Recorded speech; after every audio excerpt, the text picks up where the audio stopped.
السلام عليكم ورحمة الله وبركاته. بسم الله الرحمن الرحيم. نحمده ونصلي على رسوله الكريم. أما بعد.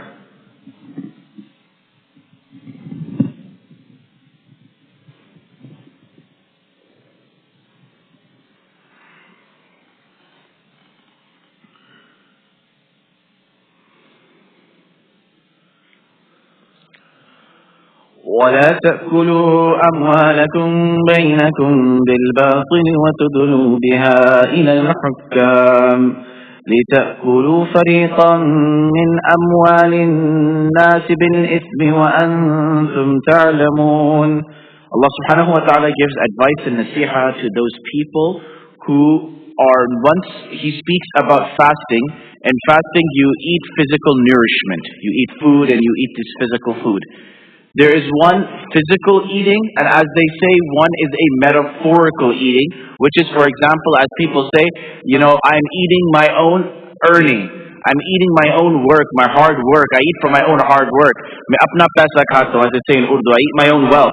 They don't physically eat your money. Nobody makes a sandwich out of their dollars or their coins or something, but this is metaphorical.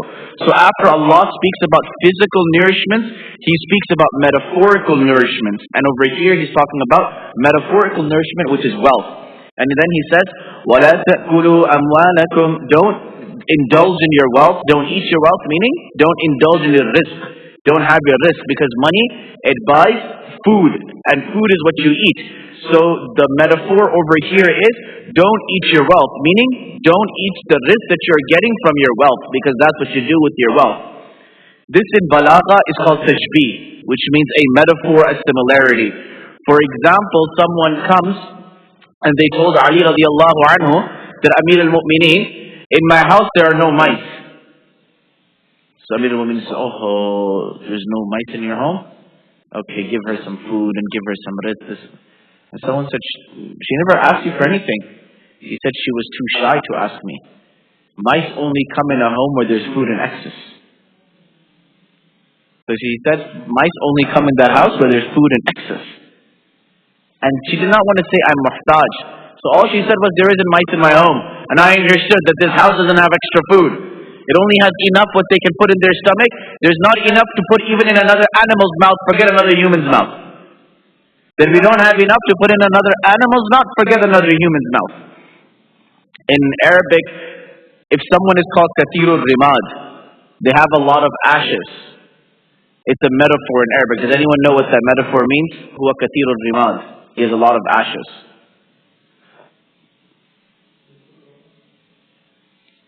Very hospitable. The answer is they're very hospitable. Because when people come to your home, what do you have to do? You have to cook food. And when you cook food, you have to put it on top of a fire. And that fire burns wood. And that wood turns into ashes. And then when there is a lot of people coming, that wood burns for a long time, there's more ashes. So in Arabic, when they say, huwa kathirul rimad, this one has a lot of ashes, doesn't mean this one smokes a lot. It means that this one has a lot of hospitality, and risk is always being distributed in their home. This is called tashbih, metaphor. And in the Quran is filled with tashbih and metaphors. وَلَا تَأْكُلُوا أَمْوَالَكُمْ بَيْنَكُمْ بِالْبَاطِلِ وَتُدْلُوا بِهَا إِلَى الْحُكَّامِ And don't eat it with falsehood, don't eat it by false means, by wrong means. وَتُدْلُوا بِهَا إِلَى الْحُكَّامِ Nor go to the authorities and approach them and try to get some sort of wealth through corruption, through corrupt means and methods through them. لِتَأْكُلُوا فَرِيقًا مِّنْ أَمْوَالِ النَّاسِ بِالْإِثْمِ وَأَنْتُمْ تَعْلَمُونَ So that a group of people, they eat through corruption, they eat through wealth, they eat the wealth of other people, the other taxes of other people, the money of other people. And today, this ayat is more fitting, in my opinion, on those who work in the charity sectors. They work in whether it is in zakat or sadaqat. There's unfortunately a lot of abuse that takes place in the charity sector. A lot of abuse that takes place. And I understand that the charities need to have some sort of cost and some sort of expense, and they have to, do some sort of quality work. I understand that. But then there has to be a difference between israf and pure indulgence. and taking care of other people and taking care of the need. I think there has to be a fine line, and unfortunately we are unable to discern that. Zakat is a very sacred wealth. للفقراء والمساكين. It is for the poor, it is for the needy. Today, mashallah, zakat is being used to build masajid, zakat is being used to build wells and this and that, and this school is being used to make zakat. And I understand that there's fiqh differences. Put the fiqh differences aside. Fiqh is secondary. Fatwa is secondary. Taqwa is primary. The taqwa is what?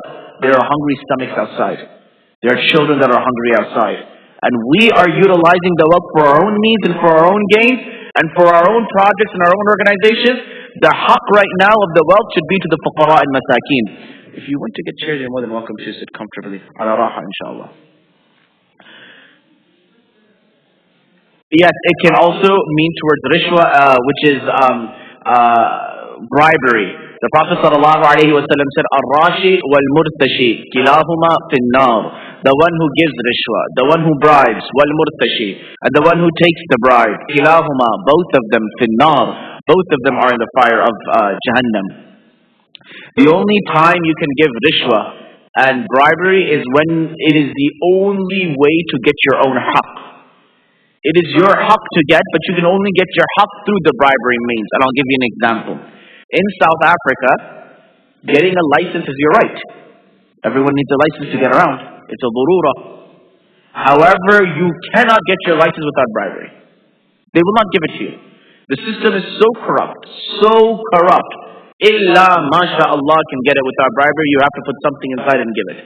I myself in my time in South Africa, I remember there would be police that would be stationed on the road, and their whole purpose of blocking you is so that they can get some money out of you. And they can get some finances out of you. When Allah subhanahu wa ta'ala spoke about Ramadan, then after Ramadan you talk about the rulings of the night and the day, then the most important discussion of Ramadan is what? When should we fast? Moon sighting. يَسْأَلُونَكَ عَنِ الْأَهِلَّةِ. They ask you about the moon. Now they asked the Prophet sallallahu alaihi wasallam, "Oh Muhammad, why does the moon become small and big and large and distant?" They asked a scientific question. However, their minds were not able to understand the scientific approach at that time. So the question is one question. The answer is different. The answer was not to the question that they had asked. Their question was a scientific one. Then why does the moon become big and small? 14 centuries ago, they didn't understand why that it's a different shades in the sun. They didn't understand this. Now they asked the Prophet sallallahu alaihi wasallam, and what does the Prophet sallallahu alaihi wasallam say? He doesn't give them the philosophical answer. He tells them, don't worry about it. It's not important. قُلْ هِيَ مَوَاقِيتُ لِلنَّاسِ. Don't worry about why they're big or small. What does it have to do with you? It concerns you because it tells you about Hajj, and it tells you about your Ramadan and your fasting, and it tells you about your umur and your things that you have to do. That's why it's important. Don't worry about why it becomes big or small. Sometimes children come and they ask a question.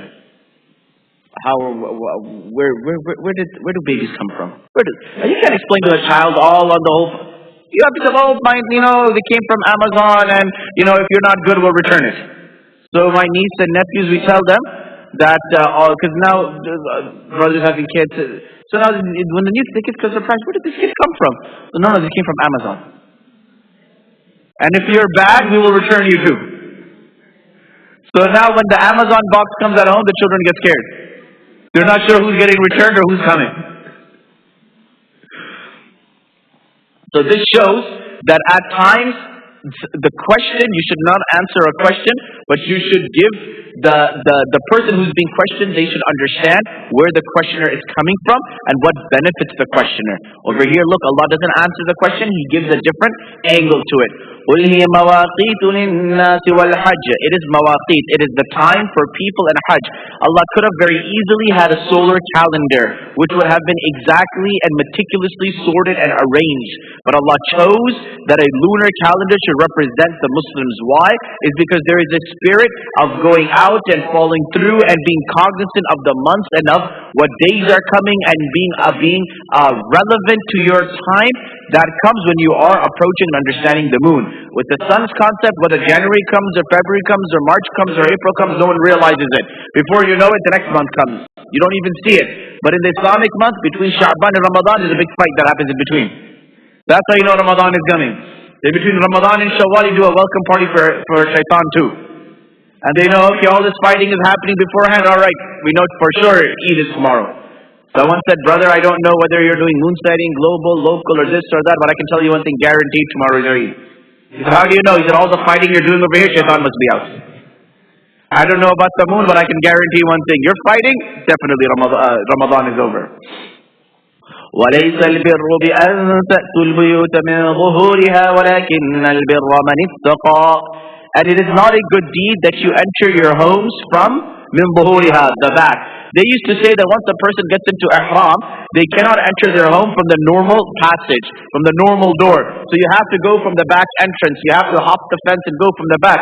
So they said these actions and these type of indications, they have no root in Islam. Islam is not a religion of rituals. It's a religion that is spiritual. It is a religion that has spirit in it, and it is a religion that has ruhaniyah in it. What does the Prophet ﷺ say?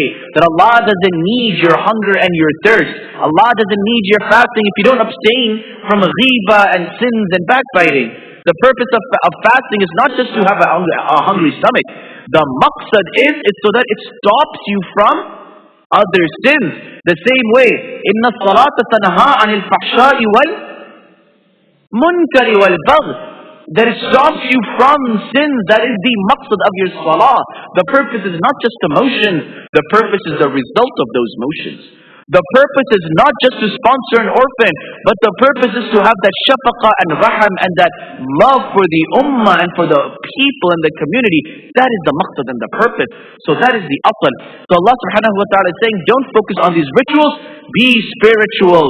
وَلَكِنَّ الْبِرَّ مَنِ اتَّقَى وَأْتُوا الْبُيُوتَ مِنْ أَبْوَابِهَا. And come to the homes through their normal means. وَاتَّقُوا اللَّهَ لَعَلَّكُمْ تُفْلِحُونَ. And fear Allah subhanahu wa ta'ala so that you are successful. When they speak about jihad asghar, which is your inner jihad, then they speak about the outer jihad, which is basically over here, this ayat are speaking about when kuffar Makkah, this is a Madani surah, when the kuffar Makkah began their advances against the Prophet sallallahu alaihi wasallam. Remember, the Prophet sallallahu alaihi wasallam in Makkah was very passive. He did not have any offensive position. He was very passive. Sabr, sabr, sabr, sabr, sabr. Patience, patience, don't worry, it'll be okay. Just have sabr, Allah will give you better. But when they came in Medina and they established their own political regulations and they had a governance, then every government needs a level of an army and a protection as well. So the army of, you see, the Prophet sallallahu alaihi wasallam, we don't consider him a king, nor do we see him as a president. However, the reality is that the Prophet sallallahu alaihi wasallam was a king. From the Western world. You and I don't call him King Muhammad, but to the Western world, he was a king, president, whatever you want to call it, right or wrong? To the Western world.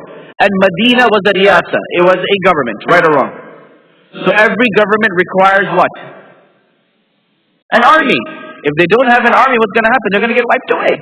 So now that army has two choices. Any government that has an army, you have three choices. Choice number one, you can have a treaty with the country next to you. Okay, choice number one. If you don't have a treaty with the country next to you, either they will invade you or you will invade them. It's just a matter of time who will invade who first. 14 centuries ago, there was no Geneva Convention. There was no peace like there is today in the world. 14 centuries ago, everyone was looting everyone. Every government was invading every king, or superpowers invading another country. Armies were going there and there was no one to stand up for protection.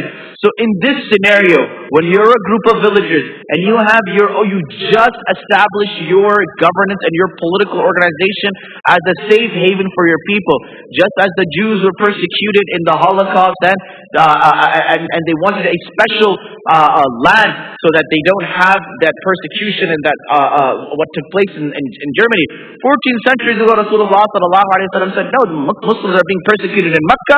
We're going to make our own land in Madinatul Munawwara, and we're going to be over here. Now, subsequently, now they have Medina. Now, there's fear that we don't have treaties with the people around us. They want to kill us. There's a reason we ran away. Now they're going to invade us anytime. So it is up to us. Either do we invade them first, or they invade us, or we establish a treaty so we don't have any fight. So now over here, Allah subhanahu wa ta'ala is saying, وَقَاتِلُوا فِي سَبِيلِ اللَّهِ الَّذِينَ يُقَاتِلُونَكُمْ وَلَا تَعْتَدُوا, and fight those who fight you. So over here, Allah subhanahu wa ta'ala is talking about the defensive perspective. وَقَاتِلُوا فِي سَبِيلِ اللَّهِ.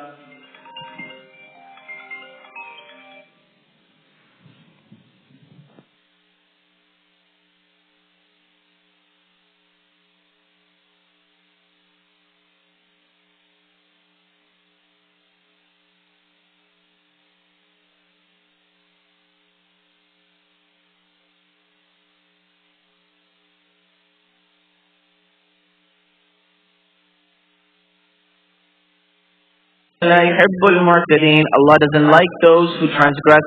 وَقَتُلُوهُمْ حَيْثُ ثَقِفْتُمُوهُمْ وَأَخْرِجُوهُم, and kill them. وَقَتُلُوهُمْ حَيْثُ ثَقِفْتُمُوهُم. Now over here, Allah is talking about the defensive that they have to do for the offense that the Makkans had done. So over here, He's responding and saying, وَقَتُلُوهُمْ حَيْثُ ثَقِفْتُمُوهُم, and kill them wherever you find them. وَأَخْرِجُوهُم مِّنْ حَيْثُ أَخْرَجُوكُمْ, and have them remove them from their land the way they've removed you from their land. The way they've removed you, you remove them as well. وَالْفِتْنَةُ أَشَدُّ مِنَ الْقَتْلِ, and fitna is worse than qatl. وَلَا تُقَاتِلُوهُمْ عِنْدَ الْمَسْجِدِ الْحَرَامِ حَتَّى يُقَاتِلُوكُمْ فِيهِ, and don't fight anyone in Masjid al-Haram until they don't fight you there as well. Masjid al-Haram is called Ibrahim alayhi salatu wasalam did dua, and he said, Ya Allah, make Makkah amna, make it a place of peace. Once Ibrahim alayhi salam did that dua, then it became haram to fight in Makkah al-Mukarramah. So far that between the Hanafi and the Shawafir, there's a difference of opinion that if a person does a crime and they do a crime outside of Makkah and then they come inside Makkah, can you prosecute them or not? So according to the Ahnaf, you cannot prosecute them. According to the Shawafir, you can prosecute them. They say that this man, anyone who comes inside Makkah they have safety. Even if you are a criminal, you have safety.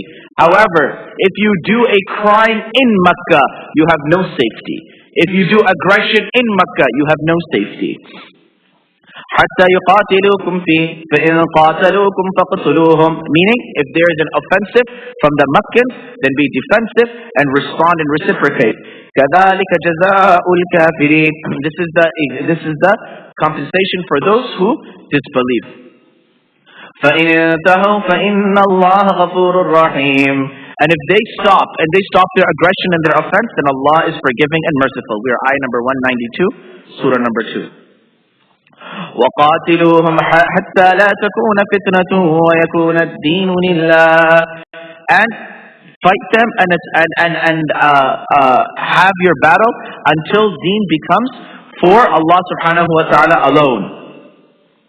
فَإِنْ انْتَهَوْا فَلَا عُدْوَانَ إِلَّا عَلَى الظَّالِمِينَ. If they stop, then there is no aggression, there is no anger from Allah subhanahu wa ta'ala, but upon those who do dhulm. الشهر الحرام بالشهر الحرام والحرمات قصاص فمن اعتدى عليكم فاعتدوا عليه بمثل ما اعتدى عليكم واتقوا الله واعلموا أن الله مع المتقين. الشهر الحرام. What are the holy months? The 4 holy months.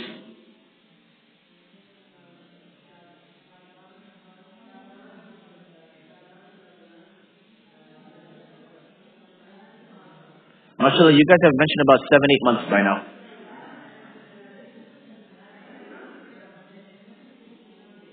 There are 4 holy months. 3 are consecutive and 1 is not. The 3 consecutive are Dhul Qa'dah, Dhul Hijjah and Muharram. The last 2 months of the year and the first month of the next. And Rajab. Rajab is a holy month as well. Now, Dhul Qa'dah is called Dhul Qa'dah is because the armies, they would put their weapons down, and Qa'dah, they would sit and they would not battle. Dhul Hijjah was called Dhul Hijjah because it's the month of Hajj. Muharram is called Muharram is because it's the last sacred month. Now, why was these 3 months considered sacred? The reason was so that the Hujjaj going to Makkah and coming back from Makkah, there is no difficulties for them and there is no problem of peace for them. So the month before Hajj and the month after Hajj are sacred months. Now, why is Rajab supposed to be a sacred month? Because if Rajab is a sacred month and Ramadan is a sacred month, then between Rajab and Ramadan you're going to have good ibadah. But your worship doesn't start from Ramadan, nor does it start from Sha'ban. It starts from Rajab. That's why our dua is what? Allahumma barik lana fi Rajab wa Sha'ban wa ballighna Ramadan. So Ramadan is not from Ashur Hurum. Ramadan is not from the 4 months that are sacred. Though Ramadan is sacred, but by sanctity we mean the months you can have a battle in. 2 well-known battles took place in Ramadan. Does anyone know what they are? Badr took place on the 17th. And what other battle took place in Ramadan?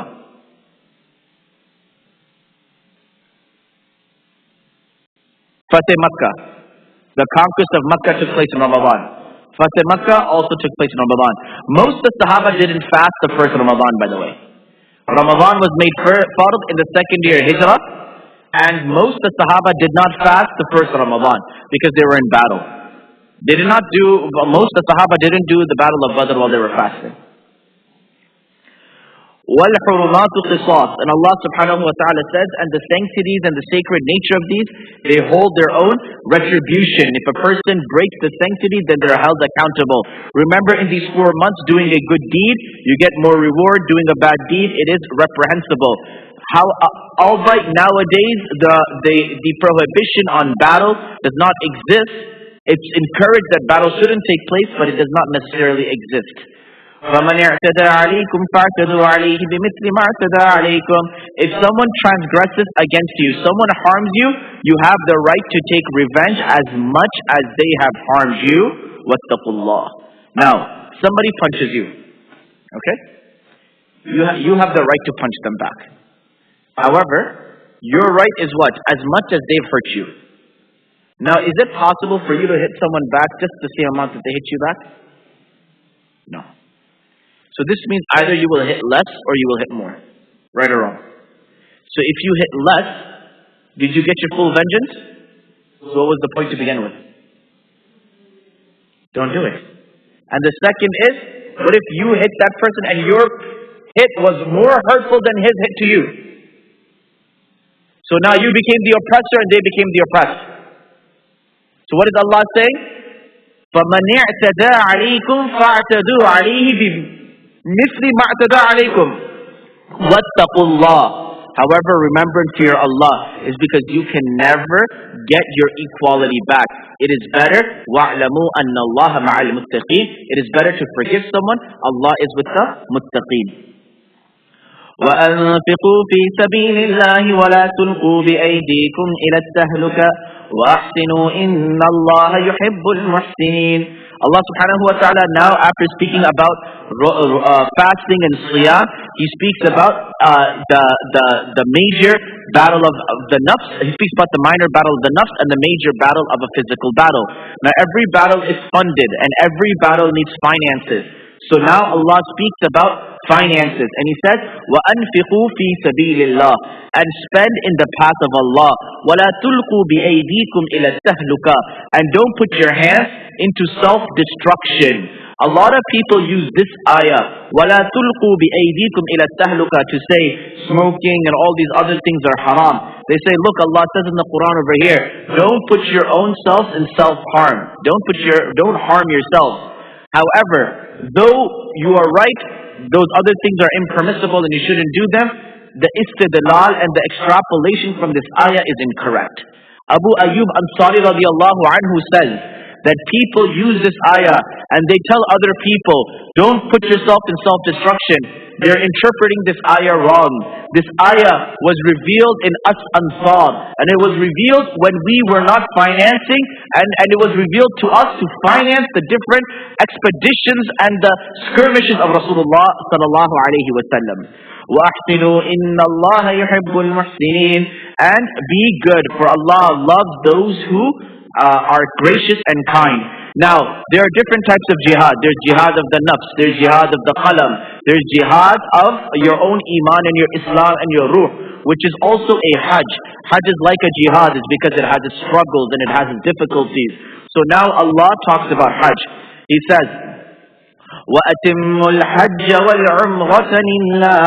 And complete hajj and umrah for Allah's sake. فَإِنْ أُحْصِرْتُمْ فَمَا اسْتَيْسَرَ مِنَ الْهَدْيِ. So back in the day, when they went for hajj, what they would do is they would take their animal with them. The animal that they're going to sacrifice in hajj, they would take it for 2-3 weeks with them.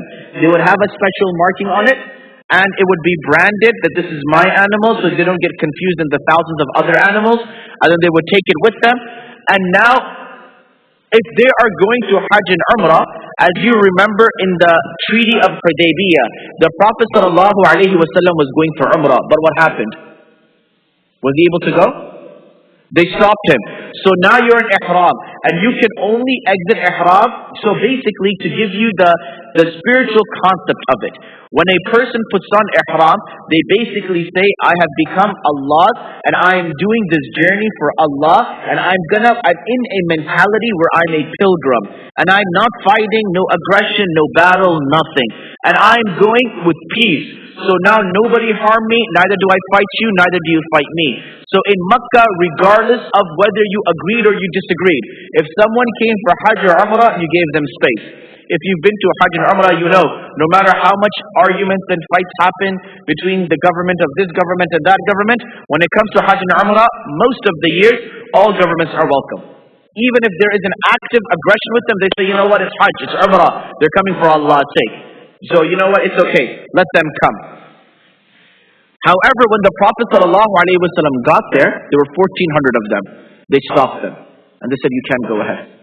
This was the first time. Now remember, these people who went with the Prophet ﷺ, most of them were Muhajirin. And Muhajirin were naturally Meccans. So they were always the host. So now imagine if you're a host and then you become the guest. So I'll give you an example. Wherever you grew up, in India, Pakistan, Bangladesh, whichever town you grew up in, you grew up, that's your own home. But now when you visit them, you're a guest there. You're not a host there anymore, it's your home. You grew up there, you were born there, but you are a guest now when you go there. Your parents' home. After you leave your parents' home, when you're married and you leave, that's your home. But when you go back home, you go back as a mehman. Now, imagine, and it happens many times to us. You go to your own home, and they say, fight happens, argument happens, you're not allowed to come home. And there's a level of pain. So this is my home.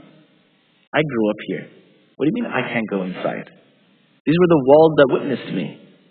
So the same way the Sahaba were struggling. Makkah was their home. What do you mean I can't go? Wait, I'm sorry, what? What do you mean? This is my home.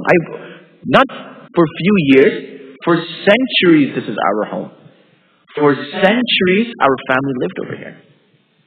So now the Prophet ﷺ, he did not want to have a battle or a fight. He said, okay, fine, it's alright. He tells everyone, he says, Qumu wadbahu wahliqu. He says, okay, everybody get up, take your animals, slaughter them, your hadi. That animal is called a hadi. Not haddi. Haddi is a bone. Hadi is that animal that you take, that goat or that sheep that you take. And the word hidayah comes from the same word. Why? Because you have to guide the animal. If you let go of the animal, what happens? The animal goes in its own direction. It eats whatever random thing, runs away. So you have to hold on to it and look after it. So the same way hidayah means Allah look after us and hold on to us. And drag us and guide us towards the right path. So the Prophet ﷺ said, Qumu, stand up, wazbahu, and slaughter your animals, wahliqu, and shave your heads. Nobody got up. Out of 1400 Sahaba, first time, the Prophet saying something, nobody's listening to him. Nobody got up. Not the giants, not the Ashra Mubashara, not the Badris, not the Uhud, nobody. The Prophet ﷺ is perplexed. Because if you're familiar with this hadith, you know that just before the Prophet said this, the kuffar of Makkah, when they came and they saw the Prophet ﷺ and the interactions, the Sahaba with the Prophet, the kuffar of Makkah said, Wallahi, we have been to the courts of Kisra and Qaisar, to the Roman courts and the Persian courts and the superpowers, and we've never seen a group of people venerate and respect and love their leader the way we saw the people of Muhammad. He said, if the man opens his mouth, everyone is silent, awaiting his words. If he spits, they run to catch the spit. The Prophet's spit would not touch the ground. This is a hadith of Bukhari. That before the spit touches the ground, they would grab the spit and they would rub themselves. A few days ago, I asked the children, every day we do a youth tafsir here after 8 rakat. And then we do a daily giveaway, $20 gift card. So there's two prizes, one for boys, one for girls. So $40. If you get the question right, then you get a gift card. If you don't get it right, it goes on to the next day. So I asked the kids, I asked everyone, I said, what is the best water Allah ever created? Did I ask you guys this question? No? What is the best water Allah ever created? No, not Zamzam. Not Kawthar. Zamzam is better than Kawthar, by the way. The saliva in his mouth would be technically a correct answer. But I said water, saliva is in water. Now, why is Zamzam better than Kawthar? Why is Zamzam better than Kawthar? The reason is because at the time of Mi'raj, the Prophet's heart was cut open. And a golden plate was brought with what inside it? Zamzam. And the Prophet's heart was washed with what? So if the Prophet's heart is pure, if there was anything better than Zamzam, Jibreel and Mikael would have used it to wash the Prophet's heart. That's the dalil that the water of Zamzam is more afdal than Kawthar. Now, what is the most afdal water? This was a trick question. Nobody got it right. No one got it right. And that's fine. I don't expect anyone to get it right, is because this question was a question we were asked when we were in our Mufti class. So it is a trick question. The purpose of it is that the normal people won't get it right. The answer is that the Prophet of Allah is khayra khalqillah. Right or wrong? He's the best creation of Allah. Right or wrong? Okay. So since he is the best creation of Allah, anything that exits from the Prophet is also khayra khalqillah, is also the best creation of Allah. The sister said saliva. Technically that would have been right. But I didn't ask what liquid. I said what water. And saliva is not called water. Saliva is its own property and its own object. No one says, can you give me some water? Somebody says, 1 second. No one gives that water like that, right? However, the Prophet ﷺ, in one expedition, there was less water. He put his fingers inside and he lifted it and water gushed from in between his fingers. And bil ittifaq, that is the most afdal water that Allah has created since the heavens and the earth, till this day that we know. The water that gushed in between the fingers, the three places. It gushed from here, the water of the Prophet ﷺ. So now, that was a miracle of the Prophet, yes. So that's the afdal water. I don't even know how I got to this question thing. But anyway, the Prophet yes. It was definitely there. It was definitely a trick question. Definitely. It's also like someone, these are called, in Urdu they're called chistan, which are riddles, right? For example, they say in the Arabic language, or in, there's a famous question. Now, don't tell your children the answer to this, because I'll probably ask it in a trivia. One time Abu Hanifa rahmatullahi alayhi was sitting down, and he had many students. One of his students' name was Abu Yusuf. Imam Abu Yusuf rahmatullahi alayhi was, out of the students of Abu Hanifa, he was one of the most brilliant in fiqh. The Hanafi madhab is comprised of over 40 scholars, not Imam Abu Hanifa alone. The Hanafi madhab disagrees with Imam Abu Hanifa 2/3 of the time. 66% of the time, the Hanafi madhab disagrees with Imam Abu Hanifa rahmatullahi alayhi. Keeping that in mind. It's not that Abu Hanifa said it so we listen. No, it doesn't work like that. It's a principle discussion. That these were the principles of Abu Hanifa, Shafi, Malik.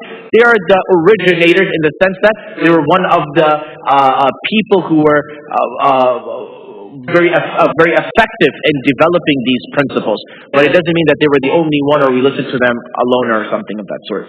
Anyway, he had a student named Abu Yusuf, very brilliant. He also was the first Grand Mufti of the Muslim Empire. And for those of you, you must be knowing this, I'm sure most of you know this, how did Imam Abu Hanifa pass away? In jail. What did they give him? Poison. Why was he in jail? Khalq al-Quran was Ahmad bin Hanbal.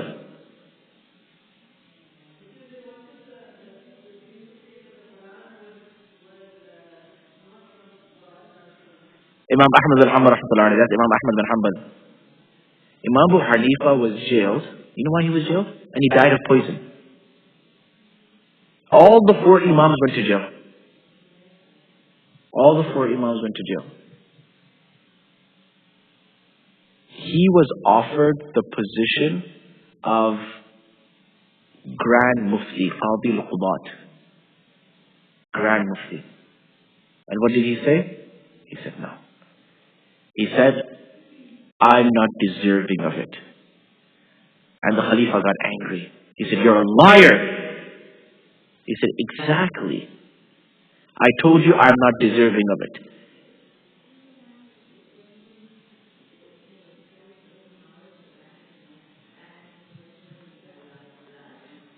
It was him, but that famous story is of Imam Malik rahmatullahi alayhi, that the man says, I've come 6 months and I've traveled from my town and I asked Imam Malik 70 questions, and for every one of them he said, La adri, la adri, la adri. So then he was surprised and I said, La adri means I don't know. He said, when I came for 6 months and I traveled to come and ask you so many questions, what will I tell my people? If I come back empty-handed, he said, tell them, Anna Malik la yadri, that Malik doesn't know the answer.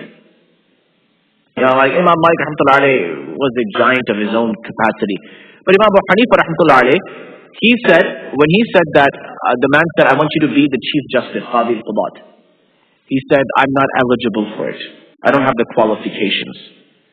So the Khalifa got angry and he said, you're a liar. And he said, exactly.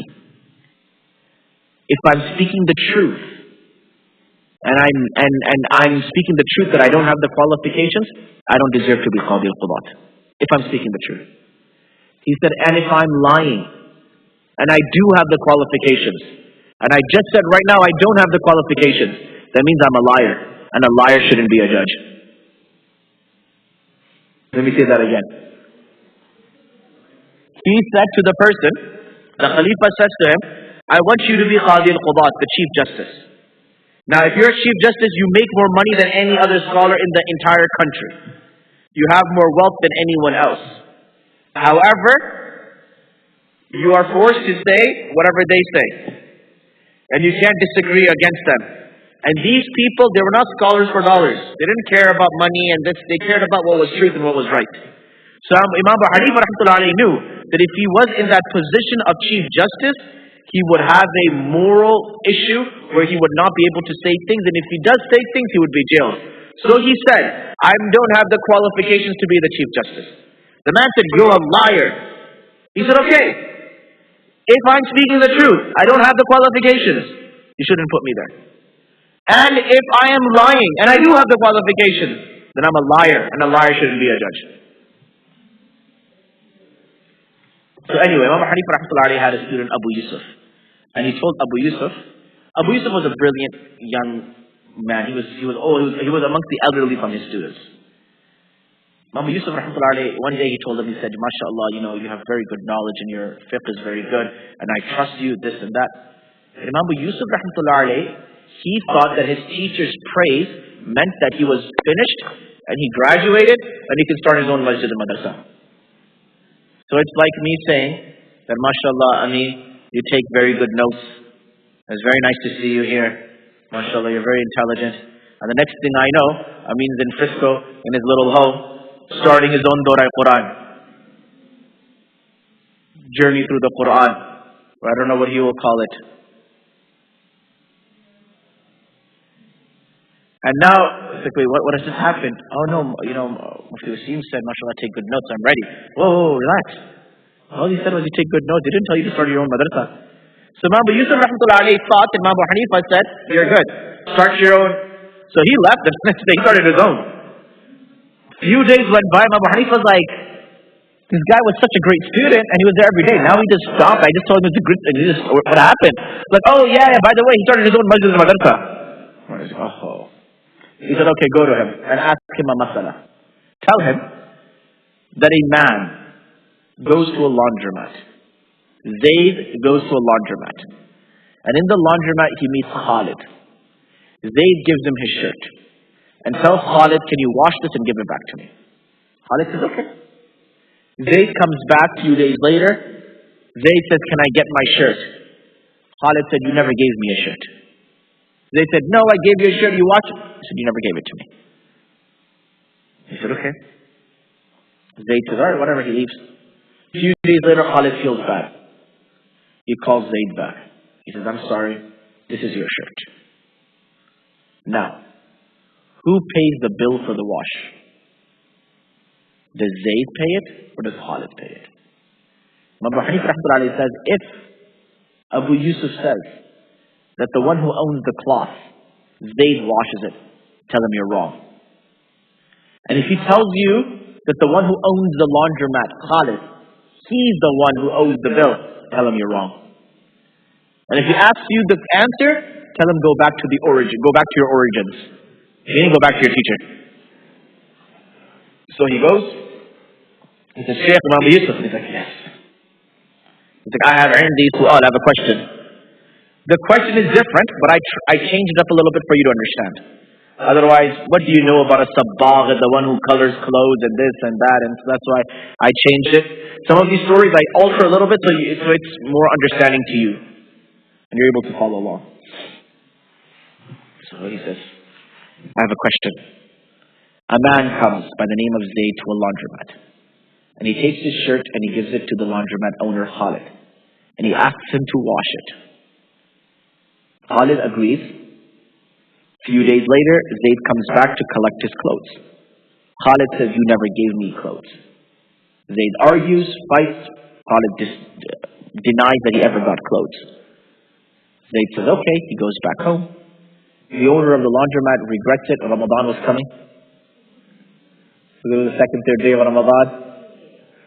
So then he said, I have to make this up. And he calls Zayd back and he says, look brother, I'm sorry, this is your clothes. Who pays for the bill? Well, he just said, yeah, the one who owns the clothes, Zayd. He said, you're wrong. He said, okay. Oh, yeah, you know what I mean, right? I meant the laundromat owner, Khalid. And he says, no, you're wrong. He said, then who? He said, go back to your origins. So Imam Yusuf rahmatullah understood what he meant. And he understood that this question could only come from his teacher. So Imam Yusuf rahmatullah begins walking in. When he enters the majlis of Imam Abu Hanifa rahmatullah, Imam Abu Hanifa rahmatullah uses a very iconic word. It's a very iconic phrase. He says, تَزَبَّبَتَ قَبْلَ أَن تُحَصْرَبْ. تَزَبَّبَتَ, from zabib, raisin. He said, تَزَبَّبَتَ, you became a raisin. قَبْلَ أَن تُحَصْرَبْ, before you were even a grape. He said, you became a raisin before you were ever even a grape. Tuhasram actually means the seed before the grape. That's what Tuhasram actually means. It's the budding seed. But now obviously, it will be tough for you to understand. That's why I just put a grape before, just for you to understand. So he says, that you became a raisin. Raisin is the last stage. Grape is the earlier stage. He said, you still haven't opened yet, and you want to have all of that. And this is what our situation in our lives are as well. That our children, especially our children, they want to have all the enjoyment without all the sacrifices. Without all the sacrifices. All the enjoyment today you have, the money you have, the travels you do, it all came with effort. I'm sure almost every person in this room has been through weeks of where they've struggled and they've been at that moment that, how are we going to sustain ourselves in the next month? Everyone's going through those challenges. But the new generation, they woke up every day with a full stomach. And the fridges are full. And everything is there. But even having everything, they say there's nothing.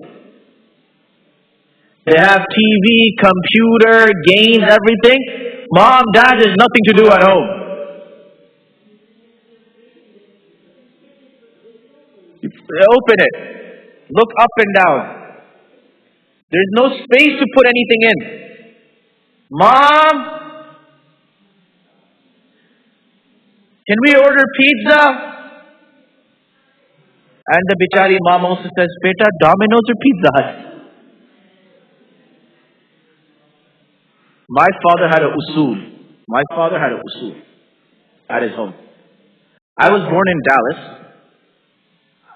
but I grew up in Saudi for the first few years, 4 or 5, until I was 5. My dad had a usul. He said, at home, 2 things you have to stick to. Zaban apni, khana apna. He said, you have to speak your own mother tongue. You can't speak English at home. Yes. He said, no. He said, you have to speak Urdu at home. And he said, you have to eat desi food. If you want to eat pizza, all that, you eat it outside. He said, but in my house, while I'm here, I can probably count the amount of times I've seen my father eat pizza. How many times he's drank soda? Less than 5 times I've seen him in my life drink soda. Maybe 2 or 3 times. Ginger ale here and there, some stomach thing. Never touched soda, never. When my sister-in-law, she's from Dallas, so her father used to have restaurants and things, so she makes very good burgers. And I remember when I told her one day, I said, you don't make burgers anymore, what happened? And she said, one day I gave Baba a burger, and he looked at it, and he said, Beta, I don't know how to eat this thing, from where do I start? From which side do I begin? He said, Beta, you put the kebab between the 2 rotis. He said, and then you want me to eat it with my mouth? He said, Beta, next time you're going to make me my burger, just give me the kebab on the side and the roti on the side, and I'll eat my own burger the proper way. These are simple people. But anyway, going back to the Prophet ﷺ story. So the Prophet ﷺ, because of the hadith, the Prophet ﷺ said, Umu, stand up, wadbahu, slaughter your animals, wahliqu, and shave your heads.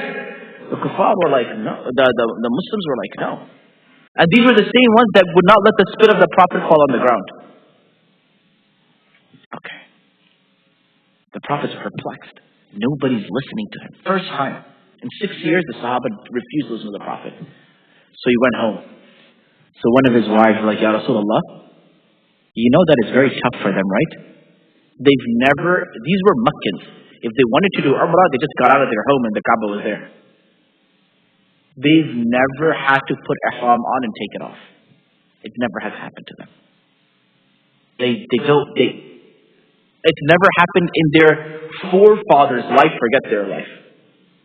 Ya Rasulullah, however, tradition in its own place, their love for you is more than their love for anything. If you stand up and you slaughter your animal and you were to shave your head and exit ihram, every one of them will do it. Does anyone know which wife of the Prophet ﷺ gave this advice? Salama radiallahu anha. Someone should write a book or give a lecture on all the advices the mothers of the believers gave the Prophet ﷺ and the advices the Prophet listened to. So now Salama says, Ya Rasulullah, go do it. Rasulullah ﷺ goes, he grabs his animal, he slaughters it, shaves his head. The Prophet ﷺ always kept long hair. His hair was of three levels. Always a zulfa. Does anyone know what the three levels are called? If it's to the earlobe, it's called wafra. If it's between the earlobe and the shoulder, it's called limma. And if it's onto the shoulders, it's called jumma, not jum'ah. Jum'ah is what you pray. Jumma is what you keep. But today, you pray jumma. Everyone's very I'm going to jumma. Okay, mashallah. May Allah bless your hair too. The Prophet of Allah generally kept hair till it touched his shoulders. When it touched his shoulders, he cut it to his earlobes. So wafra, limma, jumma. He only shaved his head when he did Umrah and Hajj. No other time.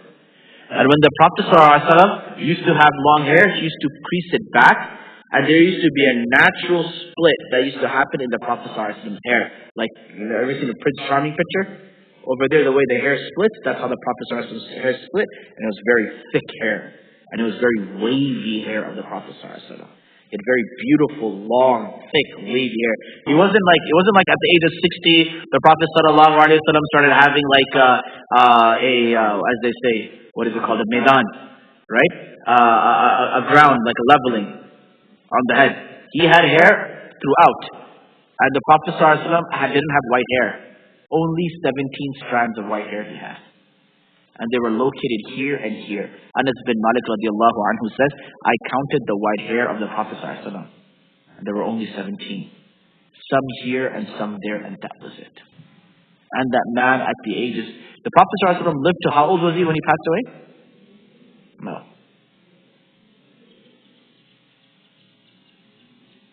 No.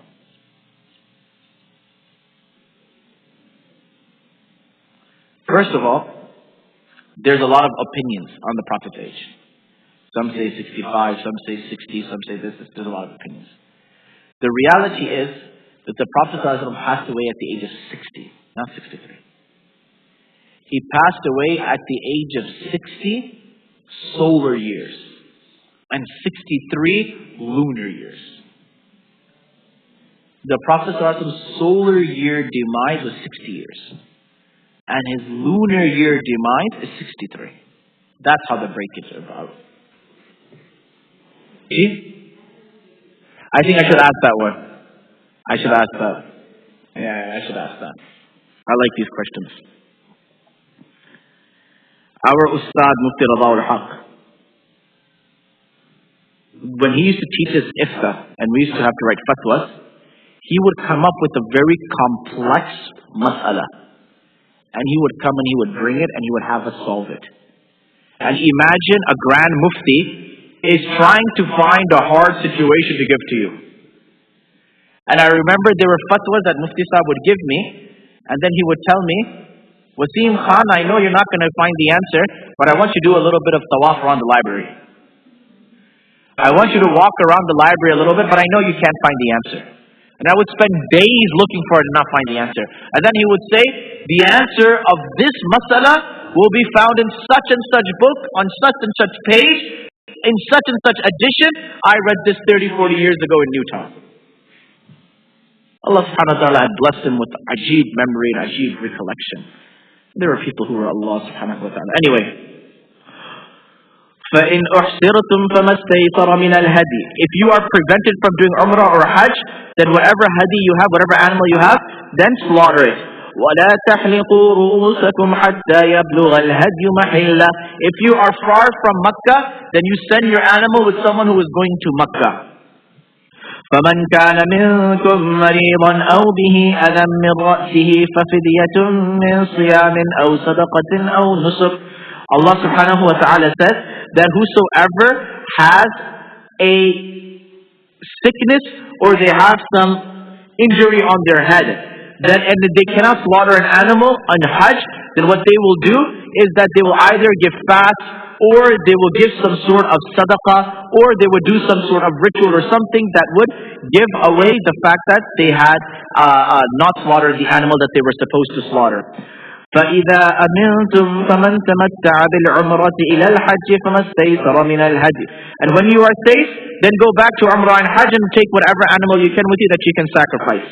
فمن لم يجد, if you can't find an animal to sacrifice and you don't have any wealth, what do? فصيام ثلاثة أيام في الحج. 3 days you fast in Hajj. Imam Abu Hanifa rahmatullah alayhi says these 3 days can be done after Hajj as well. Imam Shafi says no, it has to be done in the days of Hajj. وَسَبْعَةٍ إِذَا رَجَعْتُمْ, and 7 when you return. تِلْكَ عَشَرَةٌ كَامِلَةٌ. This is a very famous line in the Quran. Scholars use this line very often. تِلْكَ عَشَرَةٌ كَامِلَةٌ. This is complete 10. That after listing 10 points, they usually say تِلْكَ عَشَرَةٌ كَامِلَةٌ. These are 10 complete points. So Allah subhanahu wa ta'ala is saying these are 10 complete days. ذلك لمن لم يكن أهله حاضر المسجد الحرام. It is for those whose family is not present in Masjid al-Haram. واتقوا الله واعلموا أن الله شديد العقاب. Fear Allah and know that Allah is the one who has the harshest punishment. الحج أشهر معلومات فمن فرض فيهن الحج فلا رفث ولا فسوق ولا جدال في الحج. Allah subhanahu wa ta'ala says the days of Hajj and the months of Hajj are known. Does anyone know what are the months of Hajj?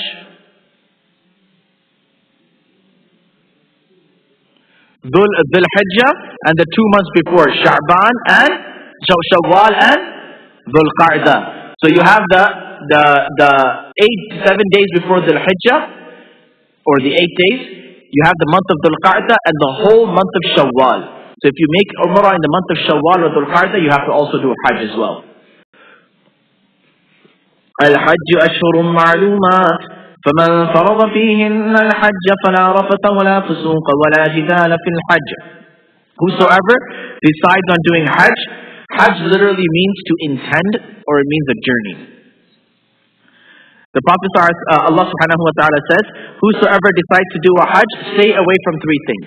Every Haji has to stay away from 3 things. Number 1, Rafatha. Rafatha is any intimate discussion or any intimate approach. So though these may be halal outside of Ihram, while you are in Ihram, it is forbidden while you are in the state of Ihram. While you are in your Ihram, it is forbidden to make any advances, any indications in any capacity through this mechanism. Now, a lot of people go for Hajj, and for some reason they say, no, I need to be with my wife in the same room. I need a 2 in a room. What do you mean you need 2? Half the time you can't even be there. So why spend time, meet other people, learn to do your own ibadah, and learn to give your own family a little breather. The moment they leave the haram, you're standing at the door. The moment they're shopping, you're there. Give them a little their own time. But then also don't be like that person that leaves their wife there and then goes into the haram and doesn't see them until the flight back. You have 2 types of hajis. The one that constantly, what rakat are you on? Which ayat have you arrived on? They're tracking their spouse. Also bad. Don't be like that. No one likes someone that clingy. Number 2, you have that one that has no care. I was once, after Hajj, one of my group people, I was much younger when I was started leading my Hajj groups. I was very, very young. And everybody was obviously much, much older. So they always saw me as their own son. And one couple, Punjabi couple, we know them since I was a small kid too, because they're from New Jersey. And very nice people, very, very nice people. The auntie goes to me, she's like, Beta, tere uncle ne maise bahut galat kiya hai. Your uncle did something very wrong to me. And I said, what did he do? He said, we were doing Umrah, we were doing Tawaf together. And then I got a little lost. And instead of waiting for me, he left me. Finished his Tawaf, went, ate food, went to the hotel and went to sleep. He said, and I was lost. And in the uncle's defense as well, she was staying in the clock tower. It's really hard to get lost when your hotel is the largest clock in the world. You just have to look up. Like I do tawaf so many times, and someone's like, Sheikh, come. I'm like, what do you mean, what time is it? There's a clock right there.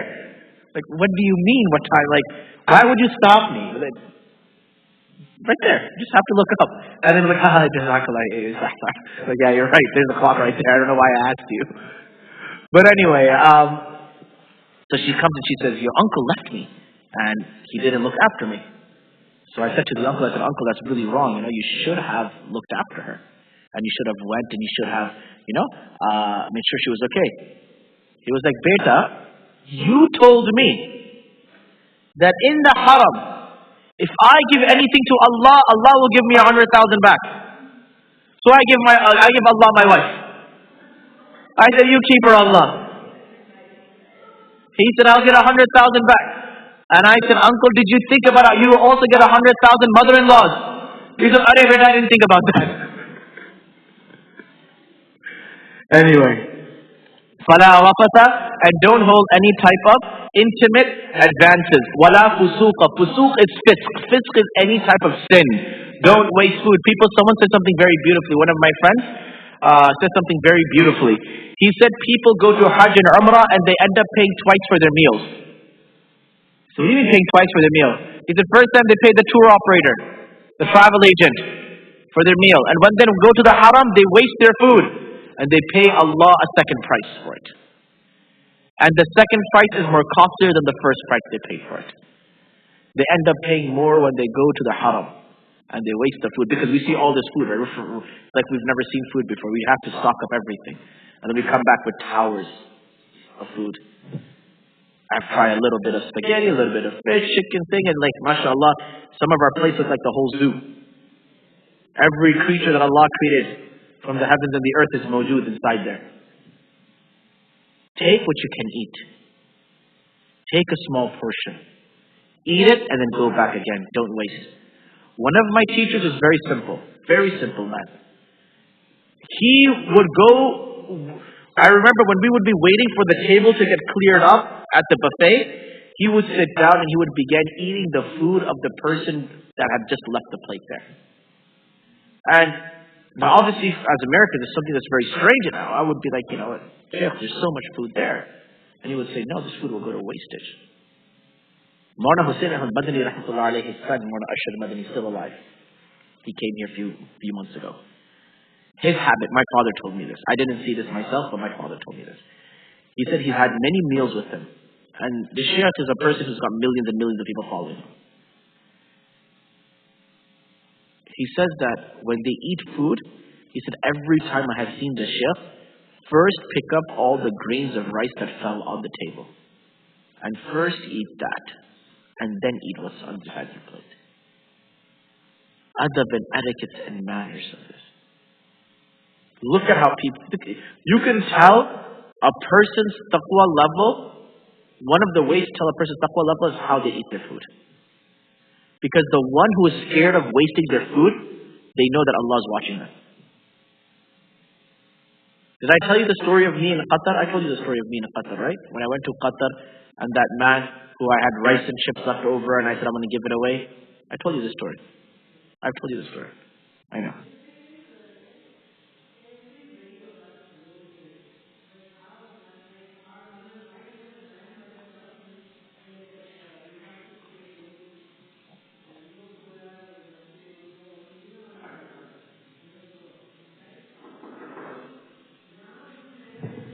Question.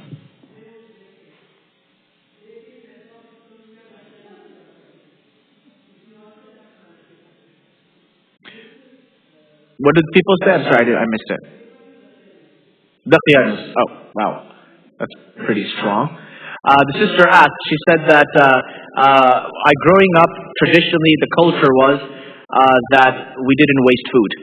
But today, if I tell people don't waste food, they call me Daqiyanus. Daqiyanus is a very strong word. Daqiyanus was the king. You know who Daqiyanus was, right? He was the king at the time of Ashab al-Kahf.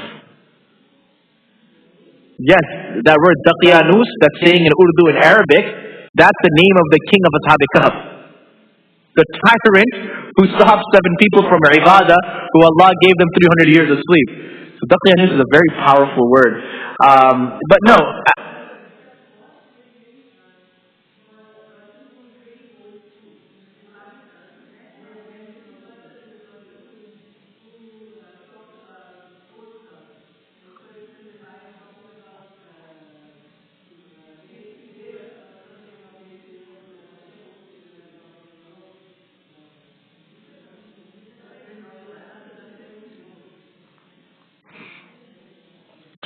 one thing at a time.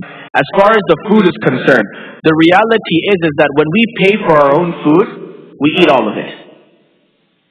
When we pay for our food, then you make sure you drink. Especially if you go to the airport and buy something. Because that Pepsi is like 4 times the amount of it. That drink, especially Spirit Airlines, every last drop you drink of it, every crumb you pull out, and then you eat it. But because there is so much abundance, there is nashukri and there is kufran al-ni'mah. Because of so much abundance.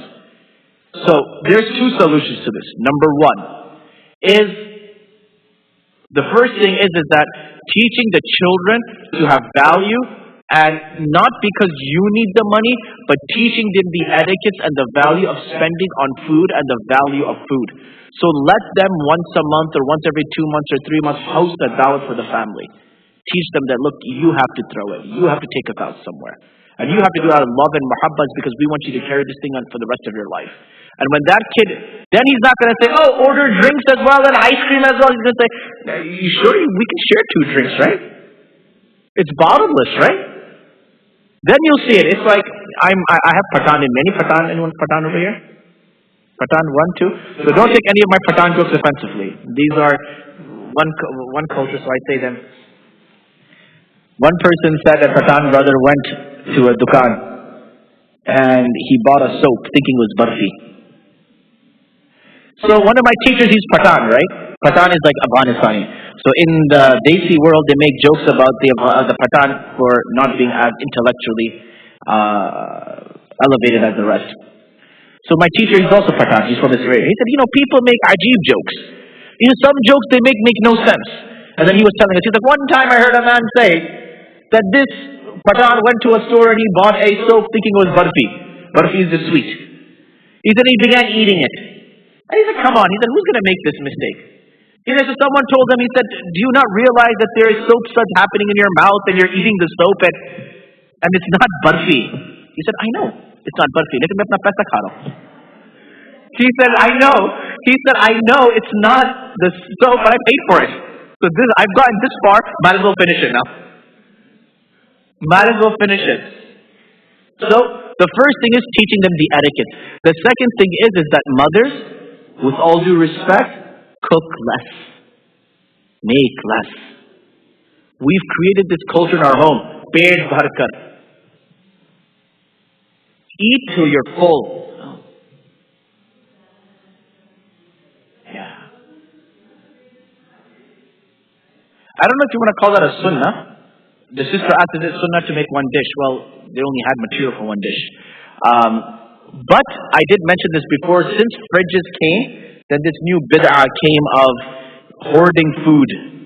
Otherwise, before fridges, whatever you made, you gave the fuqara and you gave the ghuraba.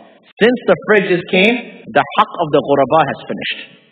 And since watches have come, coming early to salah has finished. Today we time it. 9:45 is Isha Jama'ah. So that means that by 9:49, the Shaykh will still be in the first rakat of ruku'ah. If I get him by that time, I will save 2 minutes on my salah. And then, mashallah, sometimes we have brothers over here to the time the imam. When the imam goes into ruku', they dive into ruku'. Like immediately. Value the time, value the effort. Anyway, wala fusuqa wala jidala. Don't do any fisq, wala jidala, don't fight in hajj. وَمَا تَفْعَلُوا مِنْ خَيْرٍ يَعْلَمْهُ اللَّهُ. And any good that you do, Allah knows. وَتَزَوَّدُوا فَإِنَّ خَيْرَ الزَّادِ التَّقْوَى. And prepare. Every journey needs preparation. In South Africa, they call this patkos. Patkos is this type of, Americans are not very big on this. South Africans are really big on this. When they go on a journey, they need to have munchies. Anyone from Gujarat here? Gujarat? So you know what a nashta is and all these. You're in South Africa? Oh, so you know what I'm talking about. You know what a patkos is, right? They have these pies and these samosas and sandwiches and the whole meal. Because South Africans are very particular on eating zabiha. Very, very, very particular. So particular, I went with a South African scholar to a zabiha plant. And the plant was showing us that, look, we have zabiha meat. And his zabiha was on a different level. Because he went there, he still didn't trust him and asked for a veggie sandwich. And I was just like, this is a little too much. I was like, you're a little too extreme for us to ask for a veggie sandwich at a Zabiha slaughterhouse. I was like, that's too less trust. I don't blame him. It was because the chickens went through electrocution. And the people, and he said that, is it true that some chickens can die? And the man said, no. He said, mostly chickens don't die. Watch, I'll show you. Pick a random chicken. And the guy said, this one. He said, look, it's been shocked. He grabbed it. He put it on the floor. He's like, watch. He's going to get up in a few seconds. We waited for about 2 minutes. The chicken never got up. So the man was like, no, I'm not eating in this place. So he had no trust. This is in South Africa. So anyway, they're very particular on their meat. Because of that, no matter where they go, whether it's Umrah, Hajj, Malaysia, anywhere they go, they take their own food. Am I right or wrong? They take their own pack, right or wrong?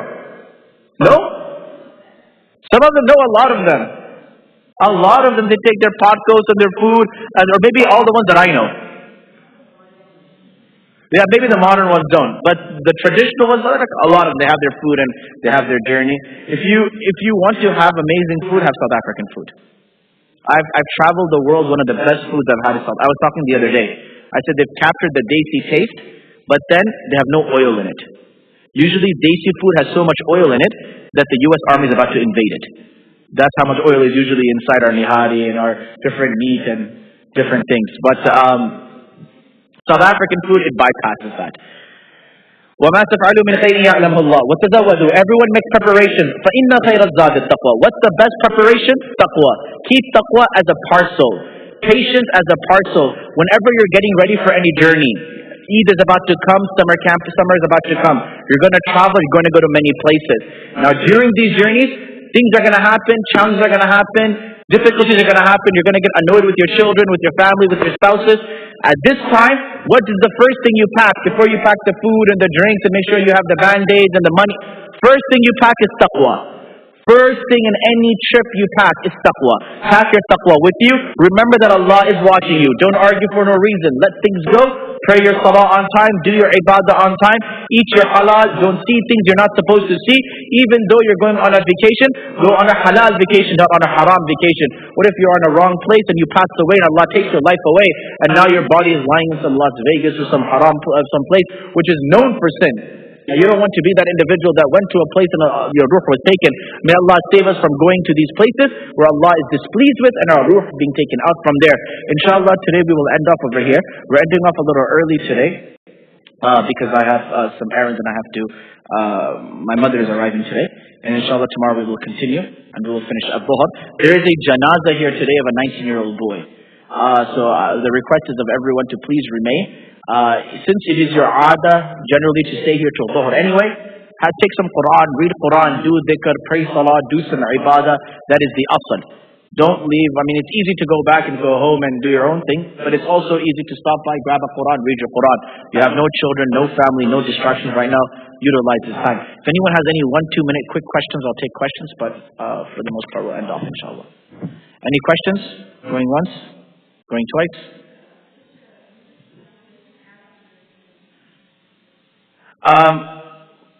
So I like Mufti Taqi Usmani's translation, generally speaking. This thing didn't record. I like Mufti Taqi Usmani's give this to the sister. It's very simple, and you can find this translation on, there is this app which is called Quran Kareem, Quran Kareem. You can find it on that app, inshallah. Kareem. The reason I use that app is because I'm used to using a 15-liner Quran. So because I'm used to using that Quran and I know where my ayats are, I use that app. But other apps have different translations too. I just like Mufti Taqi because it's very simple, to the point, it gets the message across. That's why I like it. Anyone else? Any questions? Jazakallah. Yes, sister.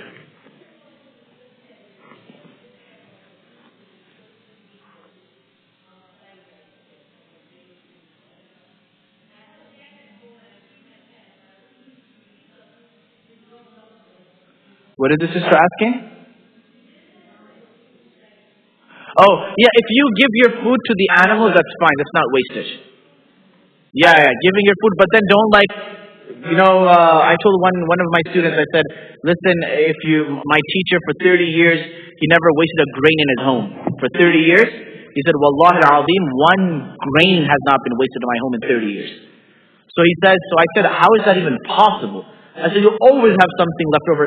He said, if there's anything left over, we grind it, we make it into a paste, and then we leave it for the birds. And the birds come and they eat it, and that's...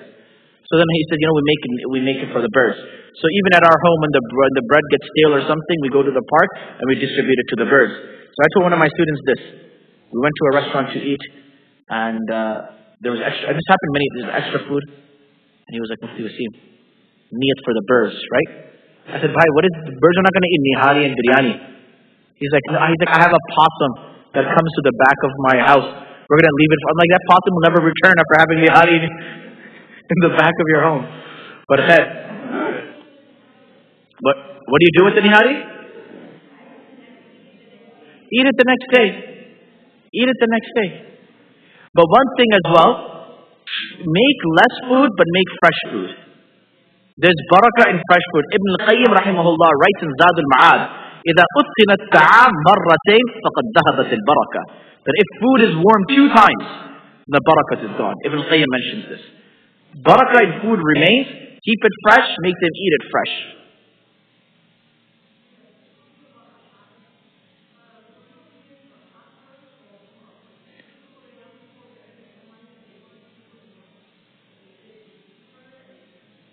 So Hajj is farz if you have the Hajj money.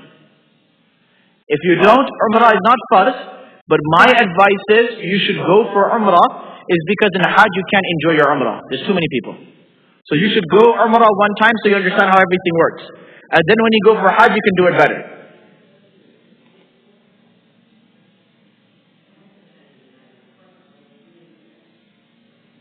Yes, so I do advise that. I do suggest that. Yes, sister.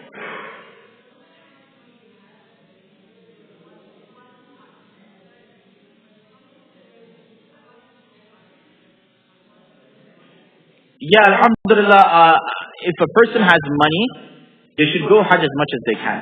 And I'll tell you, my father, this is his 40th Hajj or something this year. Yeah, he's been doing Hajj since he was 18, 19 years old, that or 20. And till now, he's missed only one Hajj.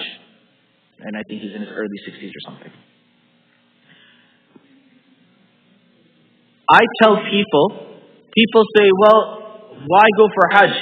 Why not give that money to some orphan and to someone hungry and something? And I said, sure. Provided, are you giving $8,000 to a hungry person? Or any orphanage? No. You're still giving them $300. You're still giving them $600. You're still giving them the $1,000. You don't change. It's not that I'm not going for Hajj, so let me give all that money then. No, you don't do that.